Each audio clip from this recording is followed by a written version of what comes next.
नरवाडी, मग station road, आपण विविध ठिकाणून सगळे आला, वेळ काढून महाराजांसाठी आला आणि आपण असे एकवटला.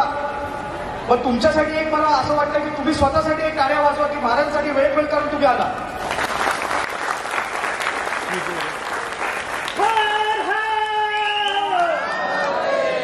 आपल्यासाठी सर्वांसाठी, सर्व मराठी हिंदू बांधवांसाठी, मराठी हिंदू सर्वांसाठी अविस्मरणीय सण आहे.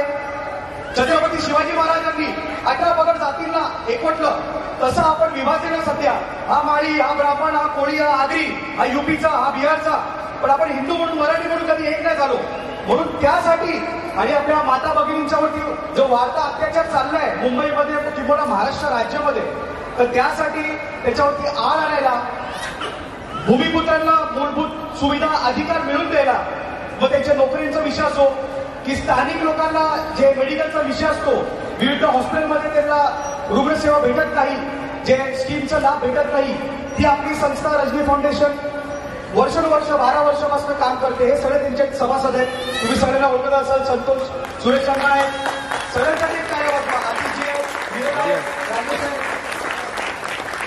पण त्याच्यात एनजीओ मध्ये लिमिटेशन असतं. आपल्याला आपण अग्रेसिव्हली काम नाही करू शकत. आणि मला असं वाटतं सगळे आमचे माता भगिनी आहेत, त्यांचा आशीर्वाद पाहिजे. बुजुर्ग तर बोलणार नाही, सगळे यंग तरुणच आहेत आपण त्यांच्यासाठी आपण एक असं विचार केला की एक संघटना करायची. आणि ते संघटनेचं नाव आता मी तुम्हाला सांगतो, एक जरा बॅनर तुम्ही बघून घ्या. तुमच्या लोकांचा वागूनच सगळ्यांचा, जसा आतिश झाला आगरीपाड्याचा, वीरेन झाला, दुर्गेश मंडलिक आपले, तसे जसे तुम्ही त्यांच्या पाठीशी उभे तसे संघटनेच्या पण पाठीशी उभे राहा. हीच एक तुमच्याकडे प्रार्थना आहे आणि हीच तुमच्याकडे विनंती आहे. तर आपण ते अनुभव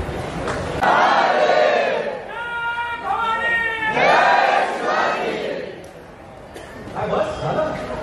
अरे रक्त संसाराला पाहिजे, तुमच्यासाठी संघटना पाहिजे.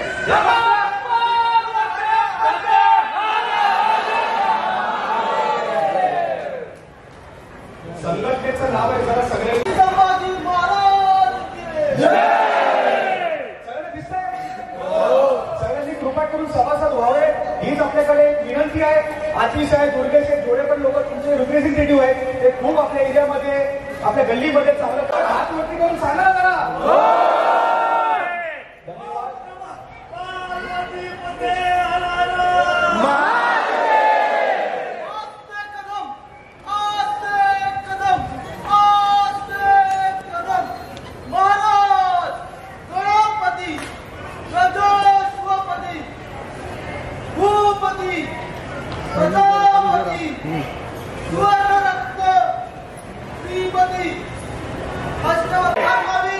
छत्रपती संभाजी महाराजांचा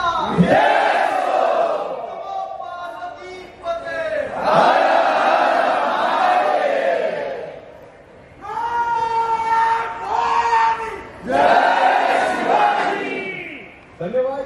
जय हिंद, जय महाराष्ट्र, वंदे मातरम. असे पाठीशी उभे राहा. धन्यवाद. छत्रपती शिवाजी महाराज की जय. छत्रपती संभाजी महाराज की जय. जय भवानी, जय शिवाजी. नमः पार्वते पते हर हर महादेव. बॉम्बे मात की जय.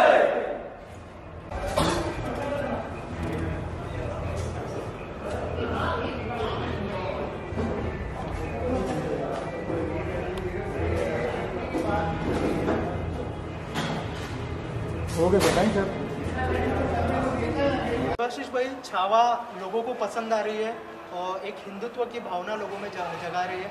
आपने आज फ्री ऑफ कॉस्ट 400 से ज़्यादा लोगों के लिए स्क्रीनिंग रखा है, क्या कहना चाहेंगे इसके बारे में? सबसे पहले तो नमस्कार, जय हिंद, जय महाराष्ट्र, जय शिवराय. मकसद यही है कि ज़्यादा से ज़्यादा लोग को इतिहास बताना, क्योंकि अभी मैं खुद इंग्लिश मीडियम का पढ़ा हूँ, सेंट रीजास हाई स्कूल बैंड्रा. तो हमको वही पढ़ाया गया है कि अकबर बादशाह ने क्या किया, बीरबल ने क्या किया, औरंगज़ेब ने क्या किया, आलमगीर औरंगज़ेब ने क्या किया. पर हमको ये बताया नहीं गया है कि छत्रपति शिवाजी महाराज जिनके जो छावे, जो हम बोलते हैं संभाजी महाराज, छत्रपति संभाजी महाराज, उन्होंने क्या बलिदान दिया है, उन्होंने क्या त्याग किया है, ये आज तक किसको बोलते ना, एक हिस्ट्री है, उसमें एक चैप्टर है, उसका एक सब चैप्टर है. पर एक्चुअली देखा जाए तो इनके ऊपर पूरा एक चैप्टर रहना चाहिए. मैं तो बोलता हूँ पूरा टेक्स्ट बुक ही होना चाहिए एक छत्रपति के वंश के ऊपर. जिसमें उन्होंने 18 पगड़ जाति को मिलके उन्होंने छत्रपति ने सबको मिला के काम किया। उसमें ब्राह्मण आ गए, उसमें दलित आ गए, तेली आ गए, माड़ी समाज आ गए, आगरी, कोली, मतलब असंख्य समाज है। उस छत्रपति ने जाति धर्म कभी देखा नहीं। इनफैक्ट देखा जाए तो 13 बॉडीगार्ड छत्रपति महाराज जी के मुसलमानी थे, जो लॉयल थे, जो जिनको स्वराज से प्रेम था, जिनको भारतवर्ष की भूमि से अखंड हिंदुस्तान से प्रेम था। सो बस मकसद यही था कि सांता क्रूज खार, जितना मेरी कैपेसिटी थी उतने लोगों को हमने फ्री ऑफ कॉस्ट पिक्चर दिखाया है। बस महाराज जी का और आई जगदम्बे का आशीर्वाद है।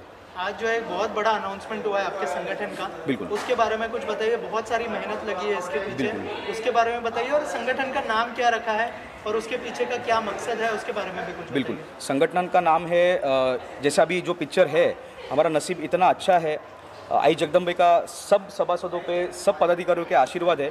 शिव संभाजी जनरल कामगार संगठन, उसमें छत्रपति शिवाजी महाराज की कूटनीति, गुरिल्ला वॉरफेयर और संभाजी महाराज का जो दिरेली, जो उनका जो बोलते हैं ना एक एग्रेसिव नेचर, छत्रपति जी भी एग्रेसिव थे पर संभाजी महाराज लोग बोलते हैं कि डबल एग्रेसिव थे। सो वो एक कॉम्बिनेशन के साथ में हम चल रहे, महाराज जी छत्रपति के सिद्धांतों पे ही चल रहे हम, उस बेसिस पे ही, उस रूपरेश पे ही हमने ये संगठन की स्थापना की गई है। और ऐसे नहीं कि संगठन, बाकी लोग संगठन स्थापना करते फिर घोषणा करते, हमने ऐसे नहीं किया। हमने महाराज जी के पर्व पे सबसे हामी ली, सबसे काय बोलतात तर आपण सगळ्यांकडनं होकार घेतला की बाबा तुम्हाला जर मान्य असेल, आमच्या जेवढे पण लोक आहेत, सगळे जे लोक आहेत सभासद आहेत, जेवढे पण पदाधिकारी आहेत, आतिश पुढे जेवढे पण पदाधिकारी आहेत, त्यांच्या तुम्ही जर पाठीशी उभे आहात तरच आम्ही हे फॉर्म करतो। आणि सगळ्यांनी, तुम्ही बघितलं मीडियावाले होते, सगळ्यांनी होकार दिला, बस तिची सुरुवात आपण केली। अच्छा, त्याचं ध्येय, धोरण आणि उद्देश पहिलं तर वुमन सेफ्टी, मग त्याच्यानंतर आपल्या गल्लीमध्ये नशापाणी भरपूर वाढलं आहे, सो त्याला आळा कसा आणायचा। आता जो महाराष्ट्रामध्ये वर्षानुवर्ष राहतो तो आमच्यासाठी मराठी, जो मराठी भाषेचा आदर करतो, सन्मान करतो तो मराठी। आता फेलिक्स हे ख्रिश्चन आहेत पण मराठीमध्ये स्पष्ट मराठी बोलतात, असं वाटणारच नाही की हे मराठी आहे की ख्रिश्चन आहे। मी स्वतः पंजाबी आहे, तुम्हाला असं वाटत असेल की मराठी आहे की पंजाबी आहे, तुम्ही पण संभ्रममध्ये आहात। सो आता सुरेश अण्णा आहे, आपले साऊथ इंडियन आहे, वर्षानुवर्षी इथे राहतात। सो त्यांना जे वर्षानुवर्षी इथे आपले मूळ काय बोलतात भूमिपुत्र, जे मूळ हकदार आहेत, ते जिथे राहतात त्यांना जे सुखसुविधा प्राप्त होत नाही, त्यांचे नोकऱ्या हिसकून घेतल्या जातात, त्यांना कामामध्ये प्रॉब्लेम होतो, तर त्या माध्यमातून आपण ही युनियन फॉर्म केली आहे। आणि युनियन फक्त मथाडी कामगार वगैरे वरती सीमित नाही आहे, सगळं आलं त्याच्यात। जगाच्या पलीकडे काय असेल ना, म्हणजे कोण पण कामगार आहे, राहता कामगार, सगळे कामगार आले याच्यात। जे बघतात त्यांना काय मेसेज देईल? बस मी एवढंच बोलीन की हात जोडून विनंती आहे, जास्तीत जास्त तुम्ही पिक्चर बघायला या। आणि जर ते काही आपलं काहीतरी ते व्हॉट्सॲपवरती स्टेटस वाचलं, जर आदर्श घ्यायचे तर पुष्पाला घेऊ नका, छत्रपतींच्या आमच्या मावळ्यांना छावाला घ्या, बस एवढंच बोलू शकतो।